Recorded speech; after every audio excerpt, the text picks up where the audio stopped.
If you're an independent insurance agency owner who feels overwhelmed with the day-to-day, like you're constantly putting out fires, like you're constantly having to deal with disgruntled clients, you're not alone. My name's Tyler. I have been in your shoes. I have started and grown an insurance agency, and now I've worked with literally hundreds of agencies across the country, helping them to overcome the same struggles that you're dealing with. I've been in the industry for years. I grew my own agency, and now I have a company called Agency Aid, where we help insurance agencies to solve the biggest struggles that they're facing.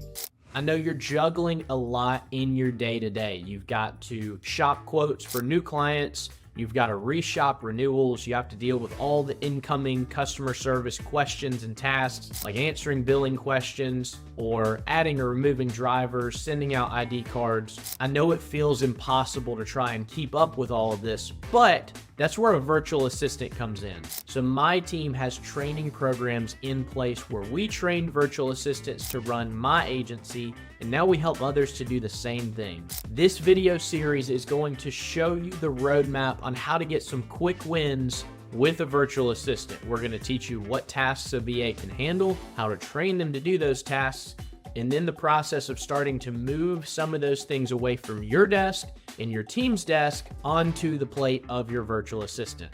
We're going to cover effective time management. We're going to cover automation and systems and processes you can use. So not just using a virtual assistant, but also using other available technology to help make yourself more efficient and to free up your time. Are you ready to ditch the overwhelmed feeling that you have inside of your agency? If so, click subscribe below, follow along with our video series, and let's get into it. All right, so we're going to talk about how to reclaim your time and grow your insurance agency through mastering time management. This is something that not a whole lot of people talk about, but I think it's really important. So first, I'm going to talk about the Eisenhower box. And so you see this little matrix here. I'm going to get into it. You see urgent and important, urgent, not important, or not important, urgent, etc. So the first box is urgent and important. So these are going to be the tasks you need to work on ASAP. So this is going to be your immediate tasks. So if something is urgent and important, it goes first on your list. Then you've got important and not urgent. So these are things that are going to move the needle in your business, but there's not a time element associated. So again, these are going to be the second step of the process that you start working on inside of your business to move things forward. So really, I recommend number one is done by you, urgent and important. That is the first thing you work on immediately. As soon as you come into the office, you block off an hour, 2 hours, etc. Put your phone on do not disturb. Don't check your emails. You work on things that have to get done to move the business forward. And then important and not urgent, you need to have probably 3 or 5 of these things planned out throughout the day that you're working on, but they get shuffled in whenever the urgent things are finished. Urgent and not important are going to be things that you probably can delegate to other people. So you know that this needs to be done incredibly quickly, but it's not that important in moving the business forward. So it has to be done, not necessarily done by you. I would delegate this to somebody else. And the same thing with not urgent and not important. If it's not that important, you may consider just deleting this from what you're doing. So you're probably like me, tons of things get added to your to-do list that don't have to be done. So look at what you can automate, eliminate, and delegate from your day to day. So next I want to talk about the Pomodoro technique. Essentially, it's this idea that you block out 25 minutes and you just work on one specific task during those 25 minutes. And so you want to start with the basics. What is the task? Clearly define it and define what has to be done for it to be finished inside of that 25 minutes. And then you're going to eliminate distractions. So take your phone and put it in a different room or put it on do not disturb. Delete all of the tabs from your computer that are not the one thing that you're working on. And then you want to batch similar tasks. So for example, in an insurance agency, if you're having to shop renewals, then you want to do all of your renewals at one time. So if you don't have a CSR or a virtual assistant that's doing this for you, and you're a solopreneur, just you or maybe one or two other people in the agency, I would recommend having a 3-hour block inside of your schedule. So these are going to be important but not urgent tasks. So it has to be done, but not necessarily right now. So batch these things together and start working on these in a 2-hour window, or break it up into 25-minute multiple windows. Personally, I would do it just all at once while you're in that frame of mind, but knock out all of your renewals. Or if you have a lot of COIs, these may be urgent, but it's not that important. So you may have to do it immediately, or ideally you have somebody on your team doing it. And then I would track your Pomodoros. So you're going to know exactly, hey, here's the different batches of things I want to work on during the day. And ideally, the best you can, have a set schedule following these. I understand how difficult it is if clients are scheduling interviews, but maybe you have set office hours where people can come in and schedule time with you. And then don't forget to celebrate the small wins. The process isn't always fun. The process of growing your business isn't always enjoyable, but the success you have at the end is. So in the meantime, try to have fun along the way so that you're continuing that momentum. So then I want to talk about goal settings. Everybody's heard SMART goals. Let's talk about it a little bit. So specific, you want to clearly define what is the goal we want in the agency. So rather than I want an successful insurance agency, I want $1 million revenue insurance agency. So you need to have 8 million to 10 million in premium in order to get that 1 million revenue insurance agency. So that is a very specific goal. You can easily measure it, which is the step 2, measurable. So for these types of goals, for SMART goals, I wouldn't just set it 1 million in revenue. I would set the small action items in between that you can be hitting each week. So for example, if your goal is a 1 million revenue agency and you're doing commercial insurance, I would say, hey, I'm going to have 5 appointments per week to talk with a new prospect. So 5 like actual sales conversations with new prospects. If you do that over the course of a year and you're taking 2 weeks off on vacation, that's 250 businesses that you're going to chat with. If your average revenue, let's say it's $10,000, you don't really need a very good closing ratio to hit that number. So that's how I would go about doing it. And then achievable. So is this reasonable? If you say I want to have a 10 million revenue agency by the end of the year, that's a whole lot of business. I'm not really sure that's achievable. You need to be doing 10 million in premium per month to be able to do that. You may just be a sales animal, an absolute savage, and maybe you're better than me and better than all the other agents that I know. Only you's going to know if it's achievable. R is relevant. So does it make sense with what your business is today? So if you're trying to grow your insurance agency, but you also want to get into mergers and acquisitions, but maybe that's 5 years down the line, maybe you don't set your M&A goals for right now. Maybe you set in 5 years. Don't distract yourself. And then T, time bound. Set a time deadline on when this is going to happen. So think back to when you were in school and you had a project to get done. You probably were given 2 weeks and then you didn't start on it until 2 nights before it was due. If you were like me, you didn't start on it until 8 p.m. the night before it was due. But the key is, because there was a time element, there was a time that that project had to be done by, and you need to set time-bound deadlines for your goals and then have somebody else that keeps you accountable. So the way that some of my friends do this is we all put $10 into the bucket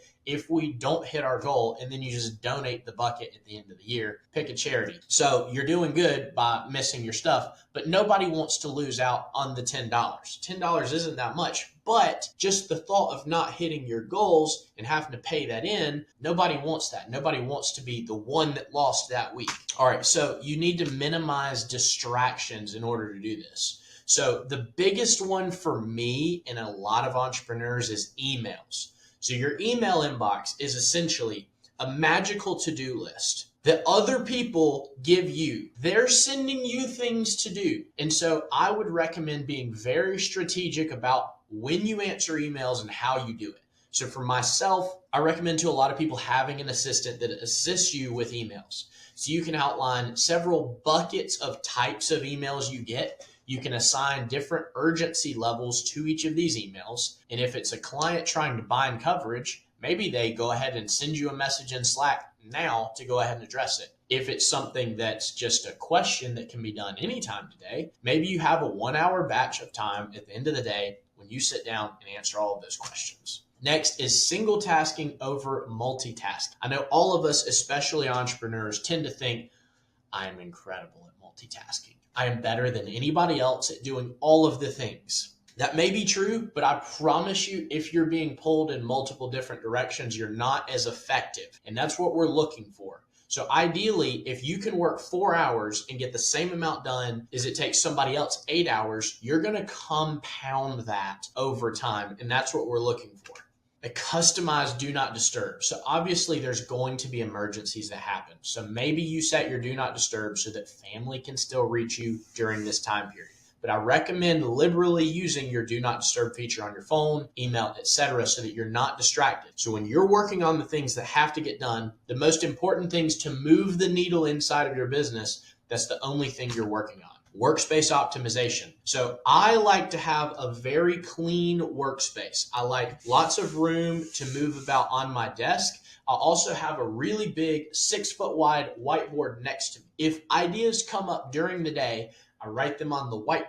I'll also have a Google Doc called my not now list. If it's a really good idea, but it's not essential for me to work on right now, kind of going back to SMART goals, it's not relevant for right now, it goes on the not now list. It's something that I need to look at in the future because it can help me, but I don't need to mess with it right now and don't need to mess up my focus. All right, so breaks and downtime. I know a lot of us don't want to talk about this, but it really is important. So having a mental reset. Some people say it needs to be every 25 minutes. Some people say it needs to be every 90 minutes. But there's a lot of different statistics about the benefits that your brain gets by having a small reset. So obviously there's just your personal psyche, but there's also the business case. So roughly 70% of people talk about experiencing burnout inside of their businesses. So if you're able to do this for yourself and your team, have short breaks throughout the day, it could be as short as 5 to 15 minutes. Just very quickly walk outside, get some fresh air, take a quick stroll around the block. You're going to decrease burnout. And so you're going to lengthen the time that you can work over time. You're not going to need a week to just get away completely. Now, granted, yeah, that's a good thing to do sometimes, but this allows you to work better in the interim. So active breaks, it is very beneficial during your break time not to just be endlessly scrolling on your phone. If you can take this time to go and take a walk, it's going to cause your body to release so many more positive endorphins, and it's going to get your blood flowing. So it's also healthier for you. And then I would schedule non-work joy items. So things that you really like to do. So for example, if you get a lot out of talking to your friends, schedule a short block during the day where you're going to call a friend and just check in with them. Think about how much happier you are when you call your grandparents, and it just adds joy getting to hear them. They want to hear about your life. They're going to talk about how great you are. That's positive for your mind. So schedule those things in to your day. And then the power of saying no. Again, like I said with email, it is just people adding things to your to-do list. Not all of these things have to be done, and especially not all of them have to be done by you. Now, obviously, if it's a client asking a question about a policy, you need to get this finished or else they're going to cancel and they're going to move to somebody else. But sometimes the Chamber of Commerce is going to be asking you to sponsor an event. You don't have to do that. They're probably still going to keep coming back to you in the future. They're not going to get their feelings hurt if you say no this time because you're really busy. Because if you're an effective and successful business owner, you're going to be busy, and they need to understand that. So there's lots of time management apps. There's a few that I recommend. I like Todoist. It is a digital to-do list. I put all my stuff there. I check it all. I can put deadlines. There's also Monday. You can have task managers. There are various different ones that I recommend to people to use. So we'll get into it. So I would focus on functionality and not trends. So there's going to be various different trends that come up on social media. People are going to be talking about whatever tech that they use, whatever software they use. Focus on where your deficiencies are. So used to, I would always have a notepad next to me where I wrote down my to-do list. And now that I've transitioned into Todoist, it helps me a lot there. So I would highlight simplicity. So again, keep it simple, stupid, or keep it stupid, simple, however you want to set up that acronym. I would keep things as minimal as possible, because anytime you add complexity, you add places where there can be a breakdown in functionality and efficiency. So you need to showcase automation. So for example, if you have a scheduled meeting with a client, a lot of times you want to confirm that meeting. Well, you could very easily set up automation inside of your CRM or inside of your calendar to do that follow-up for you. So the 2 minutes it would take to send that email is 2 minutes that you're not thinking about something else, or it's less time actually involved in a task. Just set up the automation to go for you and don't worry yourself. Keep your mental strength. So integration is key. One of the things I recommend is having your emails and your CRM integrated, so that anytime a client emails you, it shows up inside the files in your CRM. This allows everything to go together. If you're out one day, your team can still log in and see what's going on. It just saves time, and time is money. And then prioritize security. So anytime you're adding in technology, there's also a risk of cyber breaches. I would just recommend use LastPass, use different passwords. Make sure you've got a password manager, have double authentication, all the things that you can do to make sure that you're keeping your data safe. Alrighty, in this video, we will be going through the agency owner's guide to setting up systems and processes inside of your agency, as well as for your virtual assistants. So let's get started. So why do we need SOPs? So an SOP is a standard operating procedure. So basically, when you have standard operating procedures for how you're going to operate the agency, everything moves quicker, your quality control goes up, and then your time to fulfill and the cost goes down. So a standard operating procedure defines, here's the exact way we do this task every single time. So when you document your tasks like this, it makes it so much easier to train somebody to do them, and it creates checklists that are easy to follow for anybody to do the task, and it's so much smoother going forward. So we've got a few pieces. One, like I mentioned, consistency. It gets done the same way every single time. So if you want to onboard a client into your agency, you want them to have a white glove experience and feel like your agency is better than any agency they've ever worked with. Let's face it, insurance is largely commoditized. So everybody sees their car insurance as just some bill they have to pay each month. But if you can move the needle just a little bit and it doesn't take that much, then they're going to feel like they got the best experience working with you, and you're going to feel so much different than the other agency down the street. Then we've got scalability. So kind of like I mentioned with training people, if you have your standard operating procedures documented properly, then it's really easy when you hire the next person. You just give them the stack of SOPs and they can take it and run with it, and it's so much easier for you to train them. Efficiency and time savings. So when everything's done the same way every time, nobody's making up their own ways of doing things. Nobody's having to teach a different way. It's all handled the same way. And so if somebody forgets the task, you just give them the SOP document and they can get right on it and get it finished. Reduced errors. So obviously self-explanatory. So when it's done the same way every time, and when they have an easy playbook and roadmap to get it done, they're going to make less errors. And then ownership. So somebody is going to be able to own, hey, I did this task and I did it wrong. Here's where I messed up and here's how we can fix it. So really the goal with standard operating procedures is to turn your agency into a computer. So when you think about a computer, you put in data and it spits out a result, and it does it the same way every single time. And so what I've done, and what I did inside of my agency, is I saw it as a computer and I saw 5 main pieces. So 1, marketing; 2, sales; 3, onboarding; 4, customer service; and 5, renewals. So we'll get into it. So marketing. Where do your leads come from? How do you go out into the world and find people that potentially want to do business with you? How do you bring them in and get them to give you their info so you can quote them and ultimately bring them into your agency? So how do we generate leads from referral or lender referrals? How do we generate leads on Facebook? How do we handle networking events, etc.? Whatever your standard operating procedure is, document it and put it here. Now, also as a part of this, do you want standard intake forms that people fill out so you can gather information? I've got this included on the sales process, but you could also include it inside of marketing. So how do we gather the right information? Do we get on the phone with somebody and take down the info, or do we send them a jot form that they can fill out? They can put in name, email, phone, driver information, vehicle information, etc. How do we analyze what we need? Do we make them fill out a Canopy Connect link? Do they have to send us deck pages? Do we just go through like some type of risk analysis? You have to decide this for your agency. And then how do we go about quoting the lead?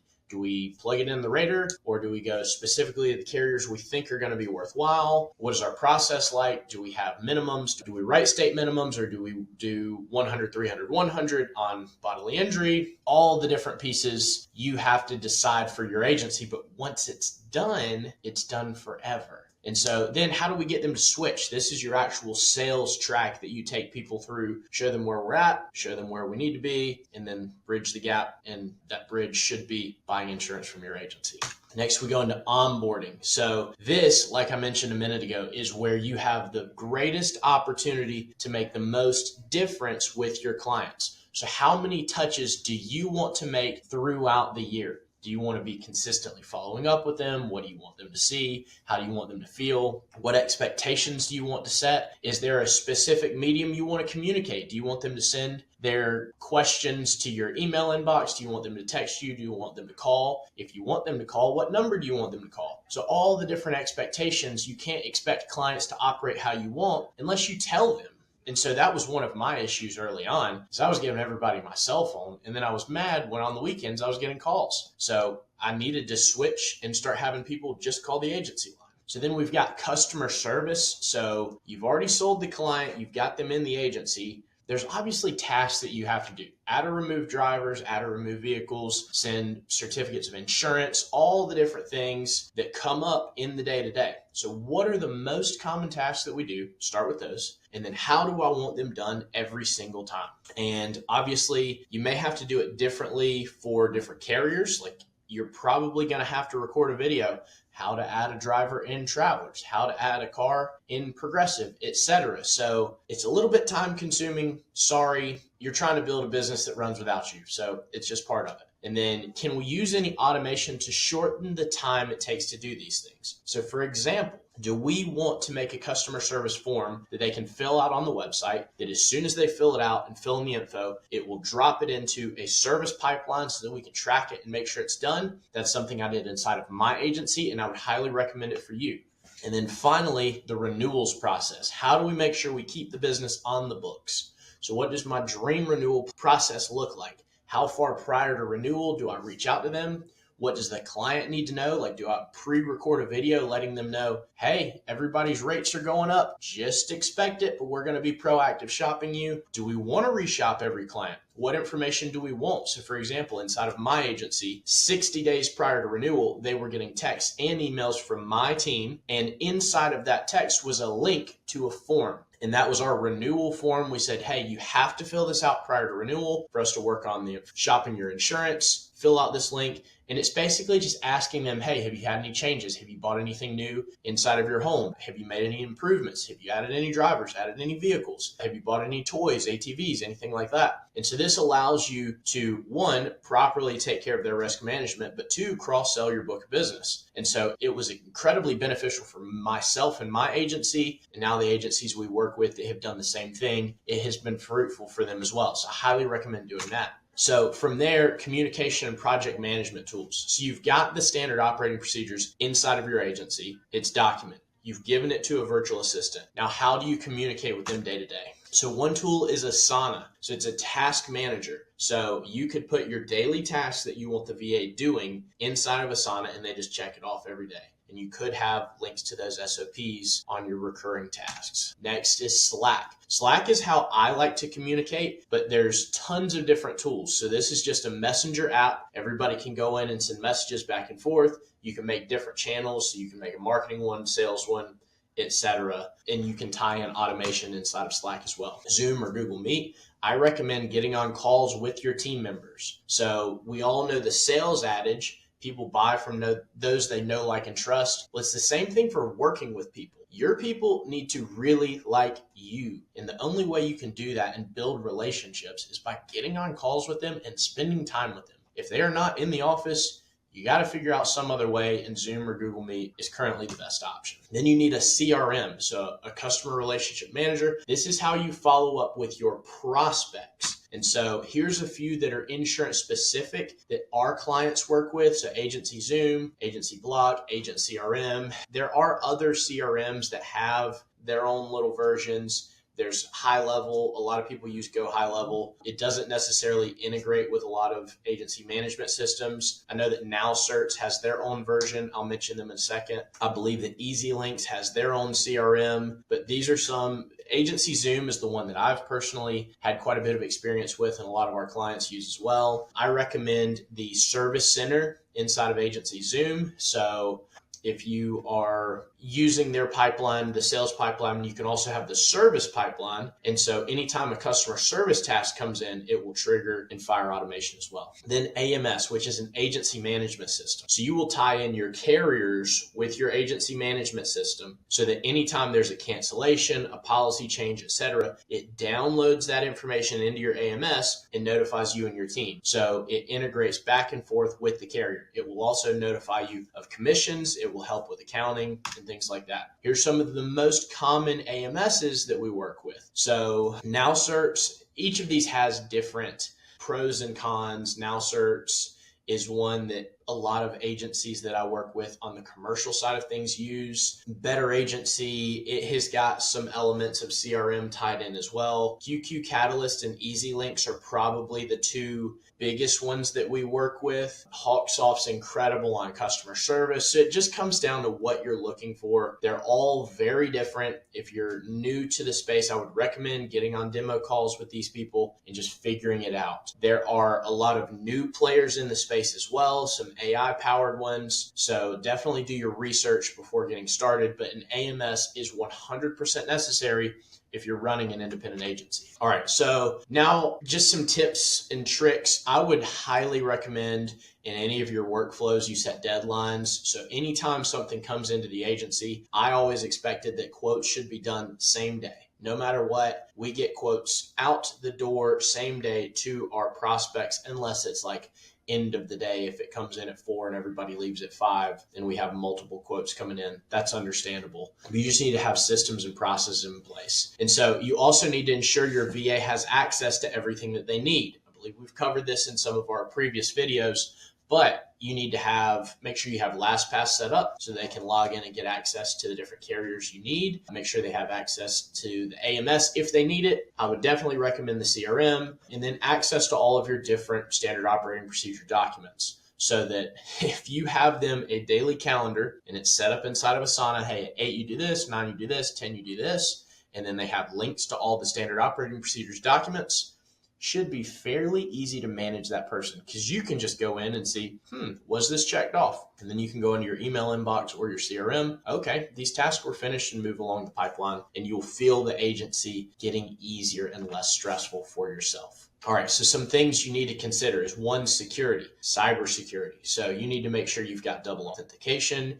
You need to make sure you have secure passwords, things like that. Insurance specific knowledge for your virtual assistant. So they need to know what is bodily injury per person, what's bodily injury per accident, what is dwelling coverage, what's other structures, things like that. They need to understand at least bare minimum pieces about coverage so that if they're running quotes inside of carriers, it's not just random miscellaneous numbers, and they can kind of think about, this is missing this, and generally it's not. They don't have to be licensed. Most states will allow a non-licensed person to do probably 70% of the tasks inside of an agency. Most states define that a producer, a licensed person, has to gather the information and present the information. But once your producer gathers it, the virtual assistant is just doing data entry to quote it in all the carriers. They aggregate it all, and then the producer presents it to the client. company specific info. So every carrier is going to do things a little bit differently. So you need to have training inside of your carriers on how to do these things. And then an escalation list. So essentially what this means is what is more important for that person to do. Should they work on a quote as soon as it comes in? Should they work on a renewal? Should they work on a claim? So have a priority task list where as soon as something comes into the agency, what's the order that we get things done in? Renewals are important, but they're not as time sensitive as a claim. So maybe you move renewals backwards and claims up further. That's up to you and how you want to run your agency. And then cloud storage, do they need to have a spot where they can upload data? So for example, if they're completing quotes inside of carriers, do they pull all those, download the PDFs and upload them in the CRM? Do they upload them into a client file inside of Google Drive or something like that? Again, personal preference for you, just something to think about. All right, let's get right into it. So automating tasks. So how to combine virtual assistants and technology. So we'll get right into it. So what can be automated with the help of virtual assistants? Honestly, a lot. So we'll get started. So 1, quoting new leads. You can have a virtual assistant trained to run quotes inside of your agency. So the way that my team did it inside of my agency, the Win Agency, is we did training videos inside of all the most common carriers that we worked with. So here is a quote on how to run a homeowner's quote in Travelers. Here's how to run a car insurance quote in Progressive, etc. I had these videos recorded already to give to my producers. So then when I started training virtual assistants, it was fairly easy. And then I recorded videos on how to use it. My raters, I was using PL Rating. And so what I would recommend is just record short little videos. Honestly, 5 to 10 minutes should be fairly ideal because it's going to be a similar process for all of the different types of videos you're doing. So quoting new leads and then processing renewals. So again, a fairly similar process, but for renewals, there's the little switch up of, okay, you need to go into our agency management system every morning or into the CRM and the renewals pipeline and check for renewals. And then here's the process for going to pick which carriers you shop it in. And here's our process for shopping renewals. If it's over a 10% increase or whatever it is. You define your standard operating procedures for your agency, and then you go through and record those videos. But it should be a fairly simple process to delegate that to a VA. Then client success and lead nurturing. This is one that I don't hear a whole lot about, but it has provided the most value to myself, my agency, and a lot of clients that I work with. So for example, a lot of people, any agency is going to have a big pipeline of leads that you're working with. And you can have somebody just touching those leads. You can have automation doing that automatically, following up. But sometimes a human touch just adds a little bit more personal feel and is going to have some better success. But what I like to do is follow up with current clients. So this could be text, this could be emails or phone calls, depending on how much you trust your virtual assistant. But just a quick check-in. Hey, first name, I know you've been working with our agency for a little while. This is my first name. I just wanted to see how stuff's going. Is there anything I can help you with? Or, hey, I know that we handled a claim for you a few months ago. Is everything looking well? Is everything is the car working? Do you have any leaks in the roof, etc.? And then as long as that interaction goes positive, this person should be able to spin that conversation into getting a referral or getting a review. That's the whole goal of your client success manager, is to keep building the business. And so my CSM very easily pays for himself. And so I recommend a lot of people to add this position, and everyone I've worked with has had a lot of success with it. Next is going to be social media management. So all of us know that Facebook, Instagram, Meta, all of it is the way of the world, but we're not spending a whole lot of time there if we're running our business. And so delegating this to a virtual assistant is fairly easy. You can have somebody take over the tasks, and all it is just consistently posting. So they can get on Canva, they can make a free account, and they can just start putting out content that just keeps your company top of mind. Think about if you've Googled a business and then you didn't know who to work with, like you were trying to come up with an activity to do that day. And you Googled things to do near me, you found a company, you went to their Facebook page, and they've not posted in 6 years. you probably went on to call somebody else. They may still be open. So I would recommend just having consistent content there, regardless of how good it is, regardless of the interactions you get. If you can have somebody do this fairly affordably, I highly recommend it. Then data entry and reporting. So we all recognize the importance of checking numbers and tracking things inside of our agency, but most of us do a pretty bad job of it if we're being honest. So just having somebody create reports so that you can see at the end of a month, you can put your finger on the pulse of your agency and see how are things going. So some things I would recommend tracking: new leads, track referrals, track cancellations. So just the high points of your agency. Obviously, you can track premium and commissions and things like that, but these are the metrics that lead to those other pieces. And so I, every month, try to review the most important numbers inside of my agency so I can see how have things been the past month and how do we project things are going to go.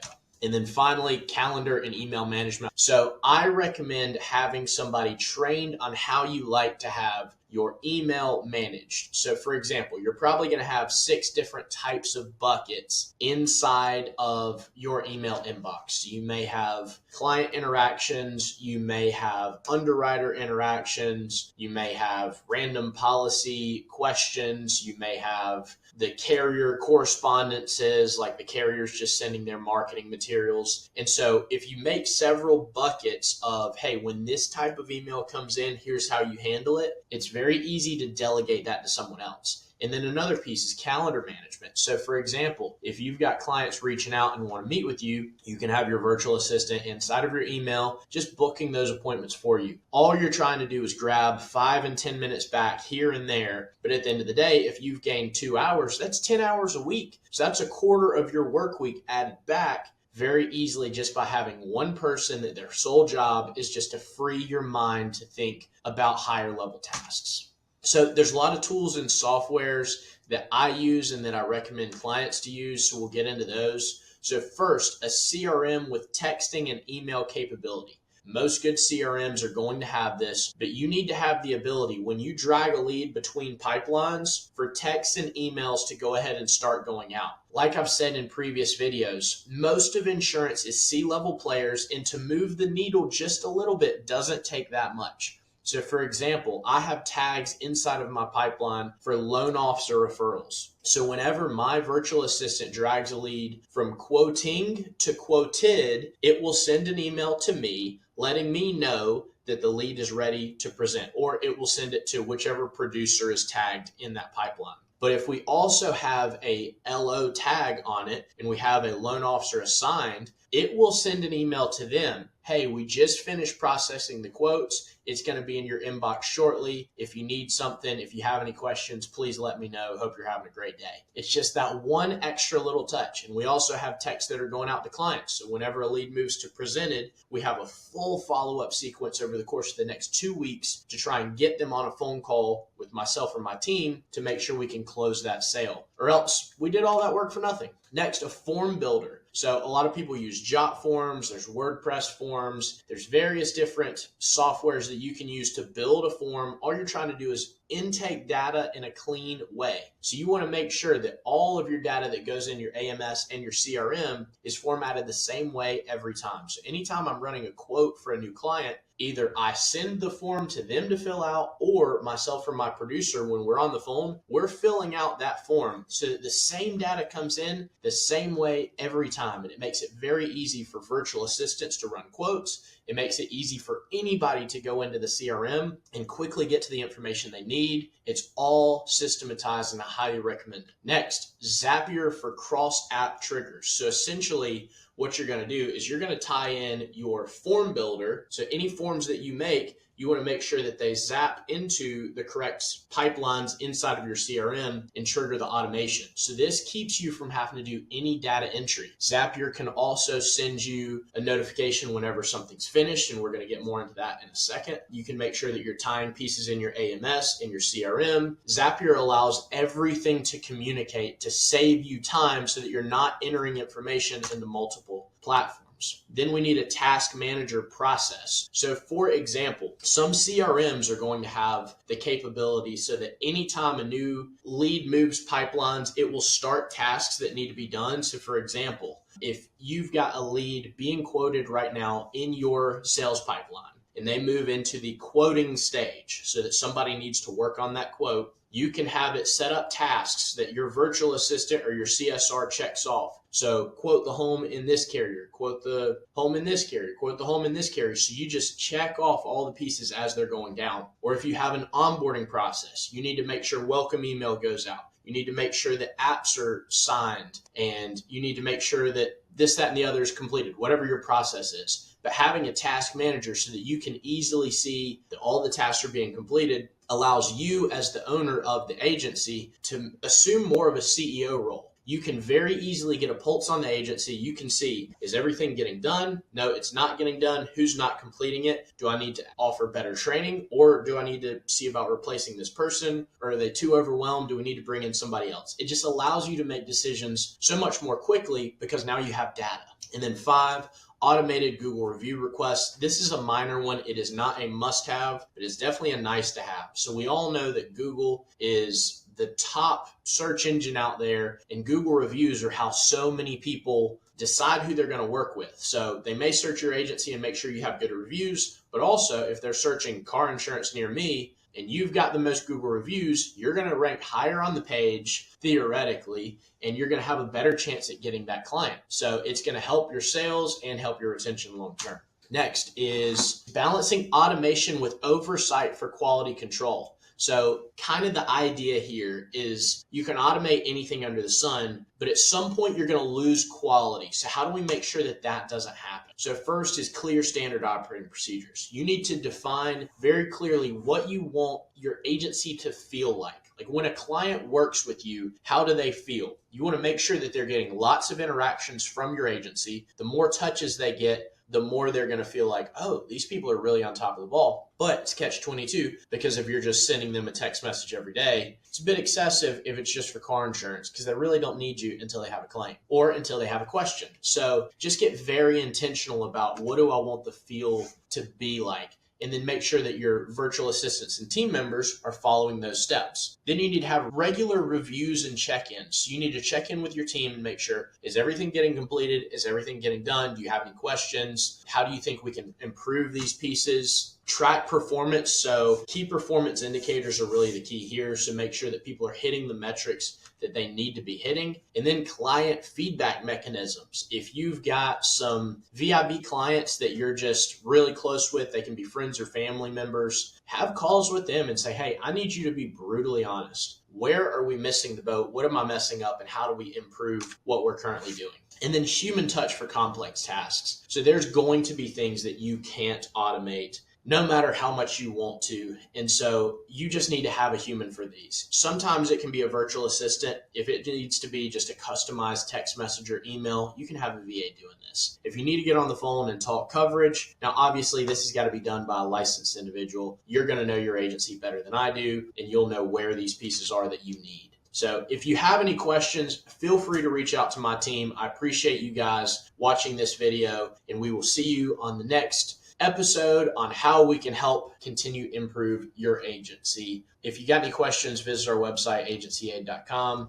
We'll catch you in the next one. Thanks. Thank you so much for watching this video, and thank you for being a part of this series where we talked about getting quick wins with virtual assistants. If you have any other questions, click the link below in this video, schedule a free consultation with my team. We'd love to answer any questions you have, help you build strategies, and help you build the roadmap to growing the agency of your dream. Again, thanks for following along. Click the subscribe button, like and comment. Let us know what else you would like for us to help with, and we will see you in the next video.